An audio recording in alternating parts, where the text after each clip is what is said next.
What happens when a multi-billion-dollar mobile fortress, the ultimate symbol of a superpower's military, might faces a sudden, meticulously orchestrated attack? This isn't a Hollywood movie script. This is a hypothetical scenario, a breathtaking showdown in the Red Sea, where seemingly classic tactics could challenge the most advanced technology on the planet. Join us as we break down every page of this script, a war of minds of technology and of cold hard economics. The date is May 17, 2025. In the heart of the Red Sea, one of the most vital maritime lifebloods on Earth, the air is thick with tension. This is no ordinary body of water. Every day, millions of barrels of oil and billions of dollars in goods pass through here. Any disruption could send shockwaves through the global economy. And standing guard over this fragile stability is Carrier Strike Group 8, led by the USS Harry S. Truman. The USS Harry S. Truman isn't just a ship. It's a floating city, a mobile airfield, and the command center of a formidable naval force. With over 90 aircraft, from multi-role fighters to early warning planes, it can project power for hundreds of miles. But an aircraft carrier never sails alone. It is the heart protected by a multi-layered shield of steel. There's the Ticonderoga-class guided missile cruiser, the USS Gettysburg, serving as the brain of the group's air defense with its legendary Aegis combat system. There are the Arleigh Burke-class destroyers like the USS Stockdale and USS Truxtun, versatile warriors, capable of hunting submarines, defending the skies, and striking land targets. Together, they form a nearly impenetrable fortress, an undeniable symbol of the United States Navy's power. But on the other side of the coast in Yemen, another force is watching. The Houthi forces have for years proven their ability to effectively use asymmetric weapons. They don't have aircraft carriers or cruisers, but they have something else: ballistic missiles, cruise missiles, and a deep understanding of how to turn an enemy's strength into a weakness.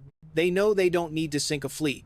They just need to inflict enough damage, create enough chaos, and most importantly prove that even the strongest fortress has a vulnerability. And in the quiet of that afternoon on May 17th, as the sailors aboard the Truman went about their daily routines, they were unaware that somewhere on land fingers were on launch buttons.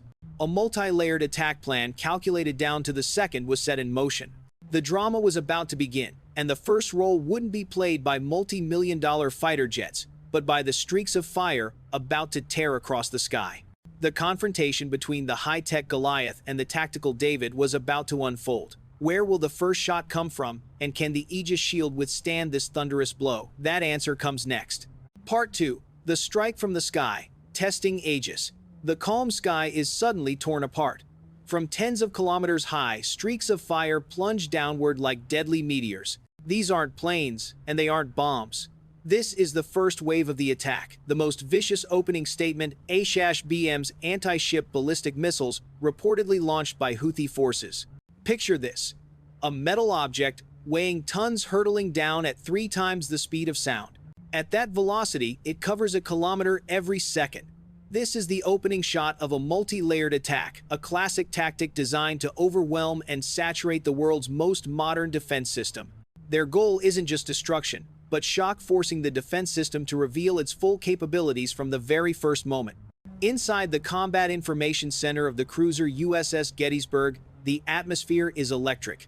All eyes are glued to the screens. With the incredible speed of the ISAF-BMs, they have a mere 20-second reaction window. 20 seconds from detection to impact. 20 seconds to decide the fate of billion-dollar ships and thousands of lives. This is when the heart of the fleet's defense begins to beat. The AN, divided by Spy 1 radar. Don't let the word radar fool you. This isn't your typical spinning dish. The SPY-1 is a passive, electronically scanned array system with 4 fixed antenna faces on the ship's superstructure.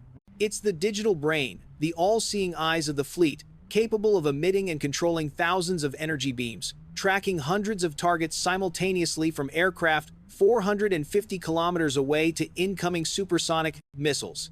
Instantly, in less than a second, the Aegis combat system, the central brain, connected to the SPY-1 radar, analyzes the threat. It calculates the trajectory, speed, and projected impact point and recommends the optimal solution. There is no time for human hesitation. The decision is made almost instantaneously. Vampire, vampire, vampire, the warning for an incoming anti-ship missile blares through the comms. And then, from the deck of the Gettysburg, an SM-3 Block IIA interceptor missile is launched. a massive column of white smoke rockets into the sky, carrying the hopes of the entire fleet. This is the first critical moment, a duel between a high-speed ballistic missile and an advanced interceptor like the SM-3 is a race of numbers, a dance of physics and technology. The SM-3, reaching speeds of up to Mach 3.5, carries no explosive warhead. It's a hit-to-kill weapon, destroying its target with pure kinetic energy. It's designed to fly outside the atmosphere to destroy threats like ballistic missiles in the cold vacuum of high altitude where there's no air to create drag. The entire fleet holds its breath. In the sky, two streaks of light converge, and then a massive, silent but brilliant flash erupts in the upper atmosphere. Not a chemical explosion, but a colossal kinetic impact, vaporizing the attacking missile into a harmless cloud of debris. The first threat has been neutralized. In the command center, a moment of silence is quickly replaced by a flurry of new orders to prepare for the next threat. They won the first duel. The Aegis shield has proven its worth. However, this was just the opening act. The true intent of the attack wasn't this strike from the heavens. This was just the bait. The real deadly blow was coming from a completely different direction, an angle the enemy had carefully calculated to exploit the tactical pause right after the fleet's defenses were forced to look up. Part 3. The Surprise Attack. SEA. The Sea Wolves approach. One threat down. The high-altitude defense system worked perfectly, but the relief lasts only a few seconds. This is when the attacker's plan enters its second most insidious phase. They didn't use a ballistic missile to sink the carrier. They used it to force the defenses to look up. They sacrificed an expensive pawn to draw the attention of the Queen. And while the eyes of the Spy One and the expensive SM-3 seconds were busy with the sky, another deadlier threat was silently skimming across the water. Just as the warships are repositioning, the second attack wave appears. This time, it's not a ballistic missile from above, but a swarm of sea-skimming cruise missiles. Intelligence suggests they could be Quds-2 missiles, a variant of an Iranian weapon modified by the Houthis. They are a nightmare for any radar system. Why? It comes down to a concept called the radar horizon. Due to the curvature of the Earth, a ship-based radar, no matter how powerful, cannot see extremely low-flying objects at a great distance. They are hidden by the horizon itself. These Quds-2 missiles, flying just 10 to 15 meters above the water, exploit this weakness perfectly. They fly under the radar for most of their journey, appearing on display screens only in the final moments when the distance has become critically dangerous. This is where asymmetric tactics shine. The attacking force calculated this perfectly. They knew the American fleet had superior technology, but all technology is bound by the laws of physics. The preceding ballistic missile strike was a brilliant piece of theater.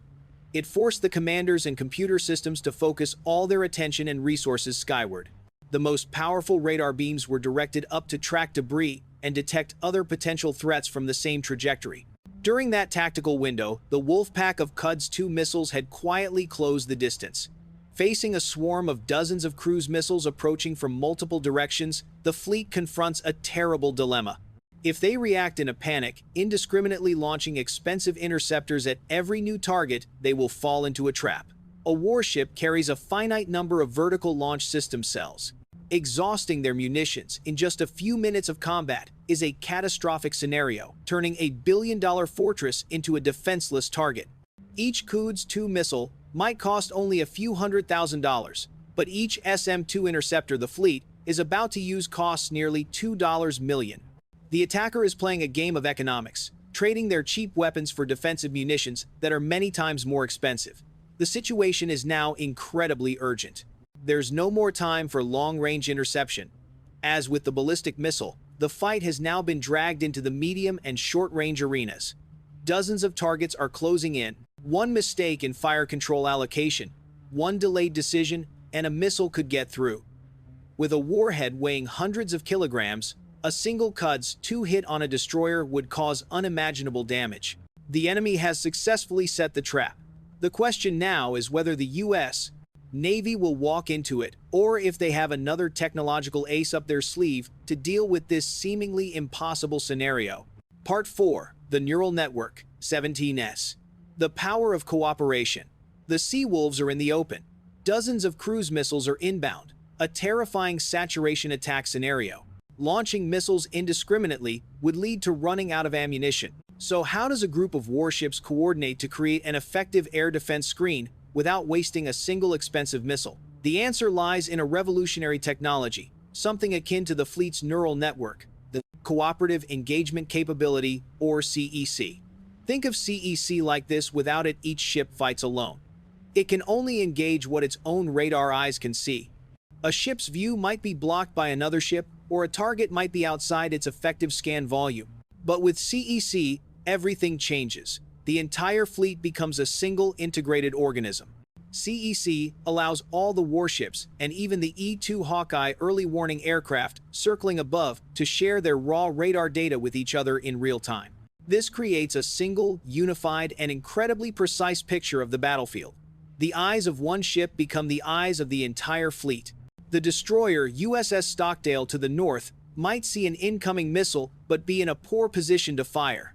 However, thanks to CEC, it can transmit that target's data to the cruiser USS Gettysburg to the south, which has a much better firing angle. This is the power of launch on remote. One ship can launch a missile to destroy a target that another ship sees. The central Aegis system automatically analyzes all threats, assesses their danger level, tracks the position of each enemy missile, and then optimally assigns each target to a specific launcher on a specific ship. Each SM-2 missile, the workhorse of medium-range air defense, is assigned a specific target by name. There is no overlap, no waste. The sky above the fleet is now lit by the smoke trails of missiles. This isn't a chaotic response. It's a precisely choreographed dance of algorithms and steel. The SM-2 seconds traveling at Mach 2.5 race to meet the incoming Wolfpack. On the screens in the command center, the red dots representing enemy missiles begin to vanish as they are successfully intercepted. Splash 1. Splash 2. The reports ring out confirming kills. The medium-range air defense screen linked by the CEC neural network has performed spectacularly. The majority of the Quds 2 missile swarm has been torn apart before it could even enter the danger zone. Victory seems at hand, but in any battle, no system is perfect, and the attacker knows this. Their plan always accounted for the possibility that a few missiles would get through the first layers of defense. A few wolves have slipped through the net. They are still racing forward the distance, now closing to under 5 nautical miles, less than 9 kilometers. At this range, the SM-2 is no longer the right tool for the job.